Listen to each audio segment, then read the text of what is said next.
What in the almighty MCU is going on? She-Hulk's got some haters. Why? If you watched episode 1 of She-Hulk, Attorney at Law, you might have enjoyed yourself, just like I did. And if you looked up the critics' reviews of that episode, say on Rotten Tomatoes, you'd see 90% positive ratings, which is nice enough, right?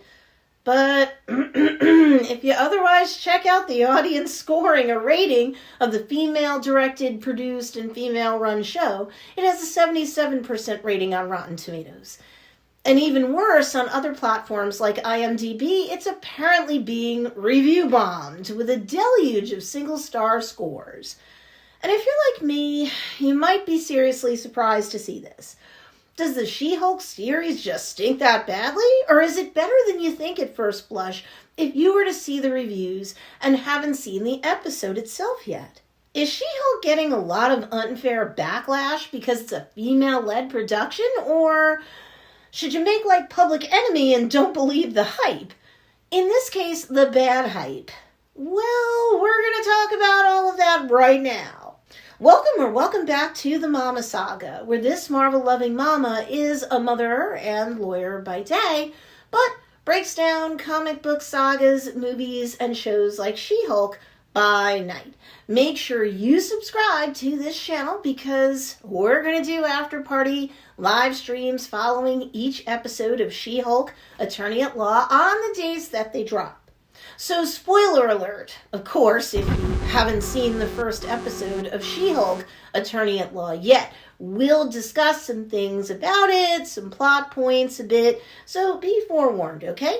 Alright, so first, let's get to addressing She-Hulk CGI hate. People have bombed the She-Hulk series in reviews, but it's honestly better than you think when it comes to how the final product comes across on screen. And look, before we go any further, I want to say that if I personally had to rate this series, I would not give it 1 star, nor would I give it all 10 stars that one could give in a review. Let me make that clear up front. I enjoyed this series, not just as a Marvel fan since 1986, not just as a female who identifies as female, not just as a lawyer because I've been one since really December 1998. No, I enjoyed She-Hulk as someone who's a mixture of all of those things I just mentioned. So CGI aside for a moment, there are nuances in episode 1 that as a female lawyer, I totally appreciate have been woven into the fabric of the story so far. And we all know that no matter what the series in question, there's always a lot of table setting that has to be done. And that alone can involve a delicate balance during the first episode. And I think Team She-Hulk did a very fine job with striking that delicate balance. That said, a lot of the 1-star reviews seem to be totally dated in terms of their complaints, almost as though the She-Hulk haters, if you will, saw earlier trailers where the CGI hadn't been perfected yet in connection with the Jade Giantess, and then just lay in wait to descend upon the review platforms when episode 1 was released in order to complain about the fact that the CGI wasn't perfect, when in fact, yes, it had been cleaned up or upgraded significantly in episode 1, versus, let's say, the first version of the first trailer that came out beforehand. Paul Tassi, senior contributor to Forbes.com, agrees, specifically stating in a recent article about She-Hulk, quote, "I'd say that complaints about the CG are mostly moot now, as things look a lot better in the live show than they did in the trailers," unquote. Mr. Tassi also predicted that, just like the Disney Plus miniseries Ms. Marvel, there'd be a backlash against a female-helmed superhero story. Unfortunately, he was right. Now, when it comes to the animation concerns of some members of the public, I want to be fair. People do have a knee-jerk tendency to react poorly to CG or CGI-type characters like the She-Hulk due to what's been called the uncanny valley effect in animation, a term that is attributed to robotics professor Masahiro Mori in 1970. In short, when visual effects render a robot or an animated being into an entity almost appearing human, viewers often experience cold, eerie feelings, which does not bode well for She-Hulk to be well received by some people right off the bat. Mind you, the animators who do work for Marvel are some of the best in the game. And yes, if you compare the CGI from early trailers to what you're treated to in episode 1 of She-Hulk, there has been a vast improvement. And I personally enjoyed watching the episode and didn't find the animation to be horribly distracting or disconcerting. I actually thought she was glorious in all of her greenness. You let me know what you think in the comments down below.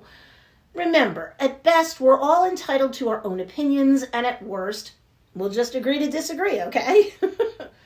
Plus, look, I don't see how you're gonna tell the story of Hulk or She-Hulk without going the CGI or animated route. We're just not gonna bust things out old school and swap out from scene to scene Tatiana Maslany with the female equivalent of Lou Ferrigno, like they did in the 1970s, okay? Talk about cheesy. Because if you think people don't enjoy taking a visit to the Uncanny Valley now in 2022, they most certainly wouldn't dig the 70s styled retro special effects of the original TV show, The Incredible Hulk. They'd probably flip out and give the She-Hulk series 0 stars then, right? Please, let's be honest. CGI beats out choppy cut and paste replacement scenes that are just, well, downright campy at best in 2022. Now, we also have to deal with the anti-feminist backlash. Okay, listen to me, please. I do not automatically think that anyone who left a 1-star review is channeling old school Rush Limbaugh with a Ouija board. I do not think everyone who didn't enjoy She-Hulk episode 1 merely dismisses the series because it's got a strong female superhero lead who didn't struggle and whimper and cry and suffer fear and loathing just because she ended up with superpowers. Some people are knuckle-dragging Neanderthals, sure. Some aren't. We have to acknowledge that fact. But some people are panning the first episode because they were dissatisfied that Jennifer Walters was able to get her powers under control and adjust to them emotionally far faster than her cousin Bruce Banner. But wait a second. Why is that so surprising when you think about it? Common sense says that she's had years of watching her cousin square with his new reality, directly or indirectly through communications with him or what have you. They're clearly close.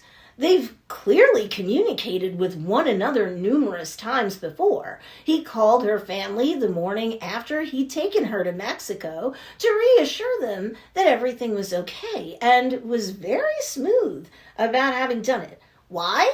The family's close. Things are good. So now that Jennifer's joined Bruce in his very different type of life, it's not the biggest shock in the world for Jennifer. She's seen all this before. She's probably had a front seat to it. So Jennifer has the benefit of not being taken completely by surprise when it was her turn to be lean and green, because it's been all in the family for years. Meanwhile, there's another reason that She-Hulk is actually better than you think. She's enjoying the power of real-life leverage. What do I mean? Jennifer's had a life as a lawyer that she's spent years going through law schools, bar exam preparation, and the bar exam itself in order to get to. She's finally at the point of having her own office, her own business card. She's got a paralegal of her own. She's trying cases as the lead attorney. Trust me, as a lawyer in real life myself, this type of lifestyle and how it affects you both personally and professionally has a great deal of leverage on you. If you love being a lawyer, and Jennifer totally does, then you've got a huge need to return to it. It's what makes you happy. You have a life that you love. You worked so hard to get there, and now that you're there, it feels right. So you'd have the steely resolve of the United States Marine Corps, if you needed to, just so you could get back to everything that ever mattered to you. So It's not ridiculous to presume that Jennifer has sufficient leverage on herself to get her green goddess self under control so that she can return to all that means so much to her. I'm sorry, pop quiz, kids. What exactly does Bruce Banner have on himself currently as leverage to leave his beachfront hideaway and secret lab? Nothing. Right now, nothing. So I don't want to say that if you don't like She-Hulk, you're automatically anti-feminist. Let's just say that if you're not female and you've not been catcalled or have had to walk on eggshells about controlling your emotions so that you don't come across as a drama queen at work, you might not have had so many lines in episode 1 of She-Hulk resonate with you. But the scene where the male associate offers to take over for Jennifer when it comes to trying her case, even though the work is all done and her closing statement has been smoothly rehearsed, well, I've seen that before myself. And just like Jennifer Walters, I had to shake off the coattail writing guy to try my case and win it. Yes, this stuff still happens today. Did it make me upset when it happened to me in real life? Nah. It's just the way things still are. But if you're male or identify as male, you might not even notice this sort of thing or believe that it continues to go on to the point that it's still culturally relevant to refer to such occurrences in a show like She-Hulk. Why would you? But if you're male and you're kind of not subject to the type of things that Jennifer complained about to Bruce by the beach, look, keep an open mind and see where this story goes. She-Hulk is all the better of a show for highlighting that we're not exactly all the way to full-on equality. Yet, we'll get there, but we're not all the way there today. And even highly educated, white-collar working women still have their axes to grind, and it should be okay for women like Jen to make their truths known. And if you think that because Jennifer Walters so smoothly has embraced her She-Hulk side, by the end of episode 1 already, the story is going to be flat for the remaining 8 episodes, let's deal with debunking the easy button complaint. No.